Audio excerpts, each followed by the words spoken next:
All right, the King's Shilling beta update has been released from Creative Assembly.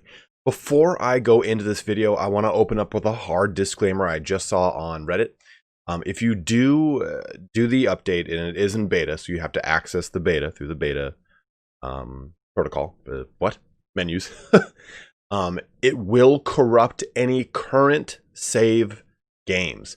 So do not do this unless you're looking to start a new campaign to test out the beta, see what they did new, or see what they changed and see what they fixed.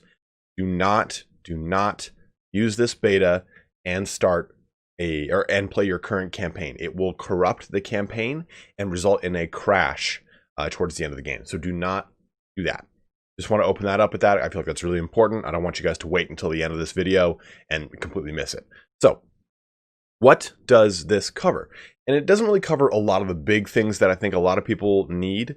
One thing, for instance, is that Vlad becoming a sailor, Vlad von Karstein becoming the vampire pirate that he's always wanted to be, doesn't seem to be fixed. But it also is telling us that some things have been fixed, which might give a nod to that. So let's take a look at all these things.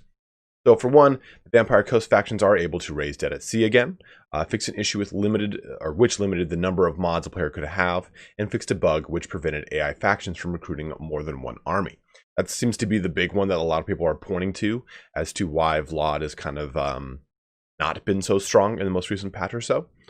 Fix an issue where active ability phase stat effects were included in the unit stack calculation when gaining an experience level in battle, resulting in units having their new base stats set at incorrect values. This had a notable impact in multiplayer.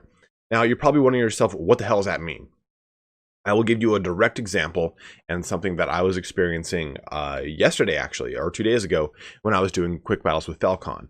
If you are, say, to have any high elf unit, which has martial mastery or prowess, and you get a level, the ability, or I'm sorry, the level, which would have given you one more melee attack, one more melee defense, instead gives you a negative. So as you're leveling up, you're actually incurring a massive negative on your character.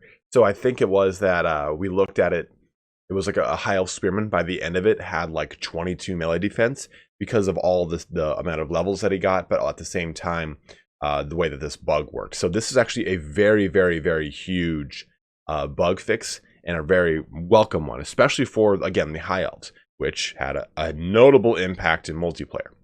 So let's take a look at some other things here. Mainly, there's a lot of changes to Big Daddy Malice Darkblade. Malice Darkblade's Warp Sword questline can now be continued if the Beastman army dies. The Beastman army has also been moved in Mortal Empires from the Desert of Khemri up into the Badlands. The army removed in the starting dilemma presented to Malice now only occurs for the Force and Hagwraith, and Malice Darkblade's sanity effect changes. So they've increased the maximum ward save to 40%. I believe it was 20% before. I can't remember off the top of my head. Replaced construction cost reduction with growth increase, which I think is a more notable and better overall bonus. Added positive sides of melee attack effects. Additionally, we get Ark in the Black's cape now adheres to the laws of physics. Yay. Kazak's missing eyeball returned in the previous patch. It's now gone again. Eye patched. Oh, god damn it. You punned me so early in the morning, Creative Assembly. Ikka Claw's ability, Unlimited Power, now has a correctly sized icon. So basically, what I was told with the last patch is that some things really went under the radar with just the timeline in which they wanted to get it out. So this is really trying to shore up a lot of those little tiny gaps that popped up that would have normally been caught in a QA longer release window. But they said they wanted to get something out for Christmas in time for everyone. Especially some of the bugs that were broken from the Hunter and the Beast.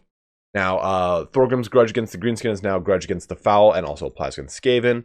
Volkmar Grimm's War Altar mount now properly shows that it will grant you a bound banishment spell, which is cool. Marathi's Amber Amulet unique item can no longer be stolen. Interesting. So, some big changes to Skrulk's Plague as well. Plague spreading chances have been increased and the benefits have been reduced to compensate. Regional army to settlement spread probability has been increased to 25%. I believe it was 15 before. I can't remember off the top of my head again. The plague can now spread to adjacent regions. That this is different from just simply staying at the province itself. The plague now lasts for 2 more turns, and Skrulk's plague spreading chance has been increased to 100%, making all his armies and regions have twice the chance of spreading, 50 and 50. Dark Elf Masters will now benefit from Rathi's hero upkeep reduction. Fixed instances where Rapons could respond with a male voice during diplomacy interactions, which I've heard personally, and is terrifying. Some other things for Rapons as well. Rapunzel's water mechanics will now work in multiplayer campaigns. Her banner missions will now trigger in multiplayer campaigns, and her unique technologies Righteous Strength and Prayer Fortitude now correctly apply their bonuses to characters. And move the quest battle location markers for Skarsnik and Belagar slightly to avoid clipping with impassable terrain. Still doesn't fix their otherwise hard and broken ass campaign. But we now have a bunch of other miscellaneous little improvements, fixes, changes, so on and so forth. These, of course, do not apply to an individual legendary lord or anything of the sort. Vampire Coast factions are able to raise out of the sea again, which we know about. These are the big 4, which we just talked about in the beginning. Additional upkeep mechanic now correctly updates when the player has multiple armies and then goes down to 1 army. So this is actually pretty huge. I don't know if you noticed this. Let's say you confederate a faction and your army upkeep kind of gets a little bit higher, right? That percentage for supply lines, that wasn't going down as needed for some people at least. I had noticed in a campaign I was playing solo, and so this will now hopefully fix portions of that. Fix an issue where the wounded lords and heroes would spawn on top of each other after a Clanation Rite. Fix several instances of bonuses to Lord recruit ranks not applying when replacing Lords. Adjusted Bretonnian outposts in Norska. Their main settlement chains are now updated to match our current Bretonnian garrisons. Adjusted numerous instances of buildings having incorrect values when in damaged or ruined state. And the Constellation of Queti mission no longer requires, I think so, someone put it on my Discord here. Because this holds no weight, but it's worth mentioning. Requires 4,294,967,295 rogue armies to be defeated. So in case you're wondering what that number actually was. Fixed missing mentions of Shadow Walker units in High Elf technologies, which is actually kind of interesting because I never knew if they applied to any technology that said Shadow Warriors. So I would assume that this now applies to both Shadow Warriors and Shadow Walkers if there is a subsequent technology for them. The Bretonnian technology support religious errantry now also grants a diplomatic bonus with Chevalier de Lyonesse. Fixed an issue which sometimes caused AI enemy heroes to spawn when the player withdrew from the Hammer of Angren quest battle. Post-battle option tooltips are now accurate and no longer mention diplomatic relations. Black Arcs now immune to the reef and storm attrition, which is huge, especially if you're trying to do any kind of worldwide conquering. That'll actually enable you to not suffer as much damage. Haven can now build the Brightstone Mine at Mount Gunbad. Adjusted top-end garrison for the High Elf variant of the Empire forts to be appropriately more powerful. The Beastmaster's Tormentor skill now properly buffs the melee defense of his monsters.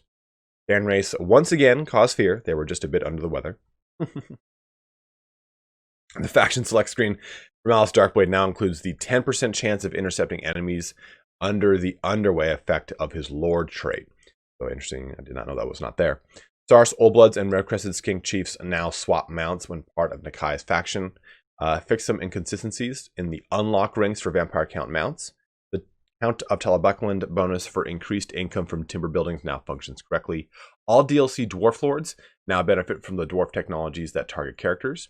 The AI may now decide to use Flaming Sword of Ruin on ranged units. Interesting enough, that would then give them increased AP damage and flaming, I believe, magic attacks too. Non-cult of Sotek Lizardman factions no longer acquire sacrificial captives after each battle.